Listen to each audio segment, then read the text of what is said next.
What's up guys, my name is Aipon and welcome to Deviser. I'm so happy to see you here again.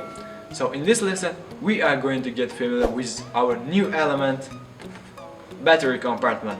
So let's start then. As we all know, we use batteries as a source of energy. So battery compartment is used to strengthen this energy in our batteries. So as you can see, there are two types of wires in our battery compartment. So the red one and the black one. Positive charge is always in the red one, when the negative one is in black. Always remember this rule. Positive charge always must be connected to the positive one and negative one to the negative. So don't connect positive charge to the negative one, as it may produce short circuit. Thank you guys for watching our videos. Follow our channels, don't forget to press like, and see you soon in our other videos. Bye guys.